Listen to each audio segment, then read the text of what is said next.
paz e graça. Tudo bem, meu povo? Povo de Deus, povo abençoado. Vamos dar continuidade ao livro de Esdras, versículo 3, capítulo 12, 13 e daí em diante. Vamos lá? Dando continuidade.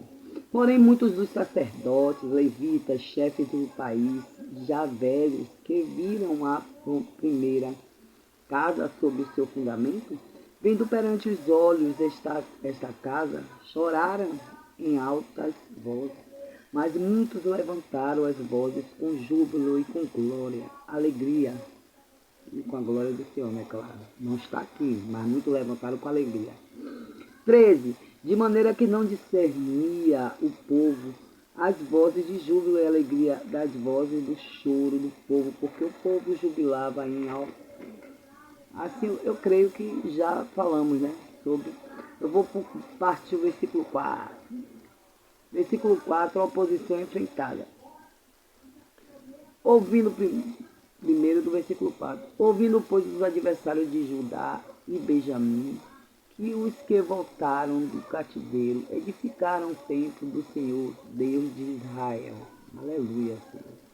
2. Chegaram-se a Zorobabel e aos chefes dos países, e aos chefes dos pais, e disseram-lhe: deixa-nos edificar convosco, porque como vós buscaremos o vosso Deus? Como nós buscaremos o vosso Deus? Como também já lhe sacrificamos desde os dias de Esar-Hadon, rei da Síria, que nos fez subir aqui. 3. Porém, Zorobabel, Jesuá e os outros chefes dos países de Israel lhe disseram: não convém que nós e vos edifiquemos casa a nosso Deus, mas nós sozinhos a edificaremos ao Senhor Deus de Israel, como nos ordenou o rei Ciro, rei da Pérsia.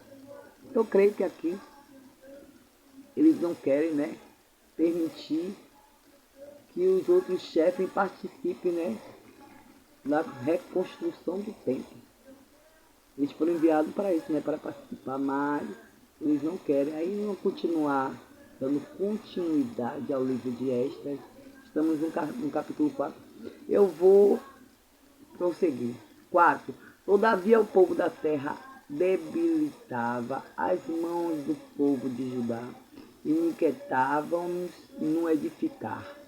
5. E alugaram contra eles conselheiros para frustrarem o seu plano todos os dias de Ciro, rei da Pérsia, até reinado de Dário, rei da Pérsia. 6. No reinado de Assuero, no princípio do seu reinado, escreveram uma acusação contra o habitante de Judá e de Jerusalém. Aleluia. 7. Nos dias de Artaxerxes, escreveram Bisalão, Mitredate, Tabeel e os outros seus companheiros, e Artaxerxes, o nome, o Glórias, rei da Pérsia, e Cartaxerxes, rei da Pérsia. A carta estava escrita em caracteres siriacos e na linguagem sírica. Aleluia. 8. Escreveram, pois, Reum, Michalcelé e Cisai, o escrivão, uma carta contra Jerusalém. Isso aqui, olha, eu entendo que eles querem uns foram para ajudar a reconstrução do templo, e o pessoal, o povo do rei Ciro, Ciro, rei da Pérsia, não permitia que eles ajudassem a reconstrução.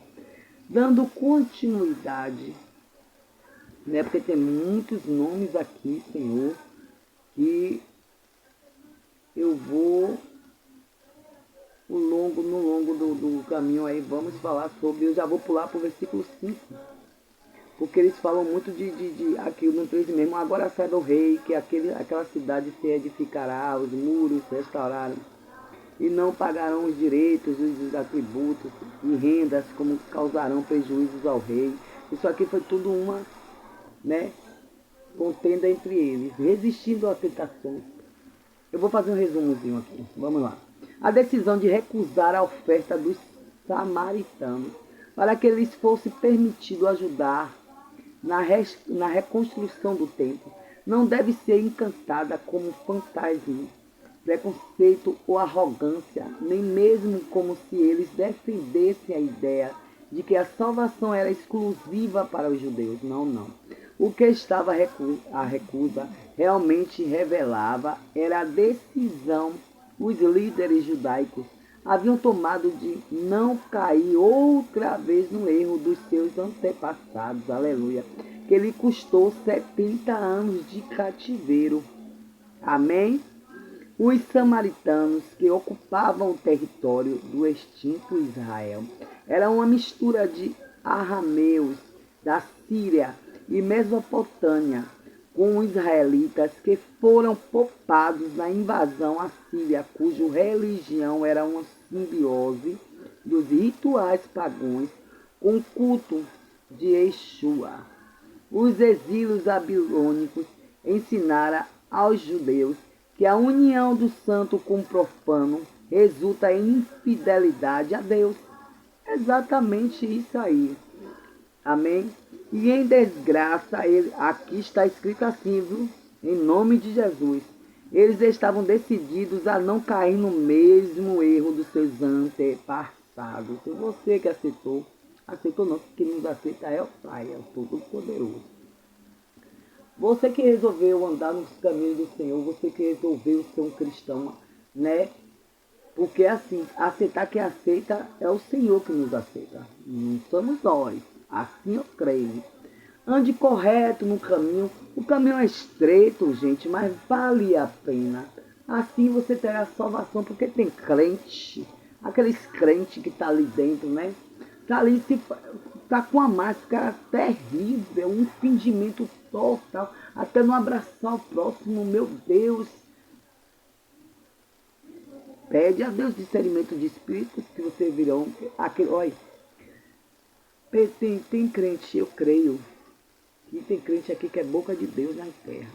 Deus usa todos, Deus usou a mula, né? Mas tem aqueles fiéis. Esses fiéis pagam por aqueles que não são, inclusive os antigos, que em vez de dar, né, uma boa referência, né?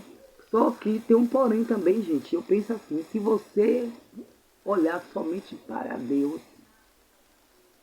se todos esses que se afastaram, né, olhassem somente para Deus, hoje eles estariam bem, muito bem, viu? Estariam na posição, né, em outra situação.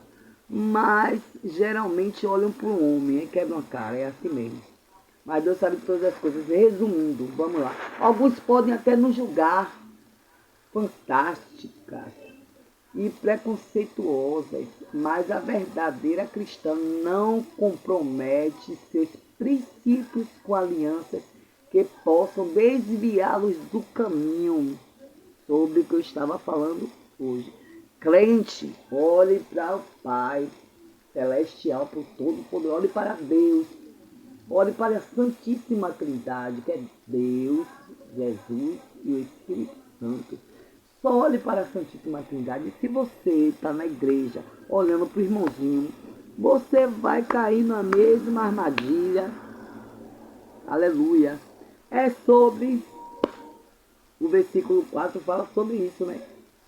E eles não queriam cair na mesma situação que da primeira, porque é a reconstrução do templo. O templo já foi construído, é a reconstrução. Então eles não queriam se juntar e já teve o que? A contenda, porque eles não quiseram se juntar para que não tivesse que acontecesse a mesma situação de antes. Amém? Né? Então, eles estão, na minha concepção, estão corretíssimos. Estamos falando sobre isso, sobre aqueles que olham para o próximo. Gente, seja fiel e temente. Tenha temor ao Senhor. Se o crente tiver temor ao Senhor, meu Deus, aí ele está no céu. Vai passar direto. Não vai para a recuperação. Amém? Vamos estar orando agora. Amém, Senhor meu Deus. Senhor meu Deus e eterno Pai, obrigado, Senhor. Gratidão, meu Pai, por dar entendimento na palavra, meu Senhor. Eu glorifico o teu nome e agradeço, meu Pai, por cada vida que está um tempo de separada para ouvir um pouco do evangelismo. Não é que estamos começando, gente, né? Pela graça do Senhor, vamos continuar, vamos fazer live em nome do Senhor Jesus. Eu também quero ouvir a opinião de cada um. Amém. Vou orar para para que ouçamos a voz de Deus. Salmos 95, versículo 7. 95, verso 7. Hoje, se ouvirdes a sua voz, não endureças o vosso coração, como em Meribá, como um dia de massa num deserto. Aleluia, Senhor meu Deus. João, versículo 10, capítulo 27. As minhas ovelhas ouvem a minha voz, e eu as conheço, e elas me seguem. Aleluia, Senhor, meu Deus, vai tomando cada um em tuas mãos, Senhor.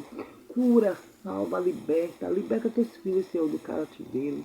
Pai, vai salvando, libertando, Pai. Desce com manto, Senhor, de abundância, de multiplicação, Pai. Pai, vai abrindo as portas, virando as chaves.